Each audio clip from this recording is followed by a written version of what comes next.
और दिल्ली से इस बीच बड़ी खबर है, अमित शाह से मिलने पहुंचे हैं बिहार के मुख्यमंत्री सम्राट चौधरी। कैबिनेट विस्तार पर बातचीत होगी, संभावित चेहरे पर दोनों नेताओं की बातचीत संभव बताई जा रही है। इस बीच बड़ी और अहम खबर, दिल्ली से गृह मंत्री अमित शाह से बिहार के मुख्यमंत्री सम्राट चौधरी मुलाकात करने पहुंचे। अधिक जानकारी के साथ मुख्य संवाददाता हमारे साथ संजय जी जुड़ चुके हैं। संजय जी, अमित शाह से सम्राट चौधरी मिलने पहुंचे, क्या पूरी जानकारी मिल पा रही है और क्या कैबिनेट विस्तार को लेकर ये बड़ी और अहम बैठक मानी जाए? जी बिल्कुल राघव, जैसा कि आपको ही पता है, सम्राट चौधरी दिल्ली दौरे पर है। कल शाम वो दिल्ली के लिए रवाना हुए थे और शाम तकरीबन 8 बजे वो दिल्ली पहुंचे थे।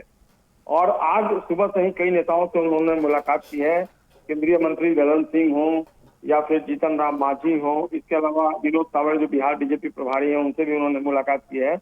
तो बीजेपी के नेताओं के साथ ही राइज पार्टियों के साथ जो उनकी मुलाकात हुई है और अभी उनकी मुलाकात चल रही है केंद्रीय गृह मंत्री अमित शाह के साथ। जैसा कि आपको पता है, इसके पहले जब उन्होंने मुख्यमंत्री का पदभार संभाला था तो वो पहली बार दिल्ली गए थे, तो उस समय प्रधानमंत्री नरेंद्र मोदी से उनकी मुलाकात हुई थी।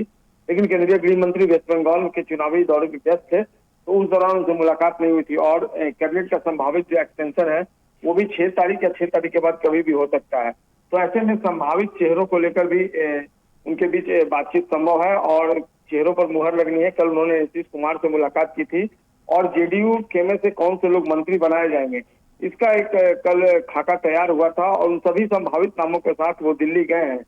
तो निश्चित तौर पर ये बैठक जो है कई मायनों में महत्वपूर्ण है और बिहार में लॉ एंड ऑर्डर को लेकर किस तरीके से काम चल रहा है और टाइम कंट्रोल के एस्पेक्ट से उन्होंने जो इंस्ट्रक्शन दिए थे हाल ही में डीएम और एसपी की बैठक में, तो तमाम चीजों के बारे में वो केंद्रीय गृह मंत्री को जानकारी देंगे।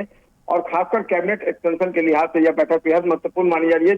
जो केंद्रीय गृह मंत्री का घर है वहीं पर यह मुलाकात चल रही है, दोनों के बीच आपसी मंत्रणा और संवाद चल रहा है। जी संजय, क्या लगता है कि कितना वक्त और लग सकता है कैबिनेट विस्तार में?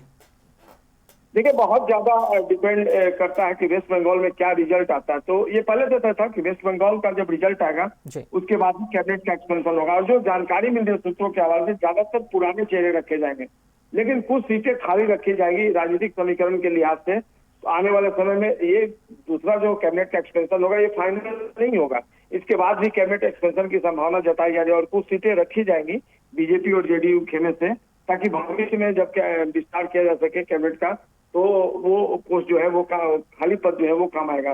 तो निश्चित तौर पर बहुत ज्यादा उम्मीद है कि 6 तारीख के बाद या तो 6 तारीख को या फिर 6 तारीख से 10 तारीख के बीच कभी भी कैबिनेट का एक्सटेंशन हो सकता है। जो वेस्ट बंगाल का रिजल्ट है बहुत कुछ उसके ऊपर डिपेंड करता है। जी चलिए, बहुत शुक्रिया संजय जी खबर पर जानकारी देने के लिए आपका।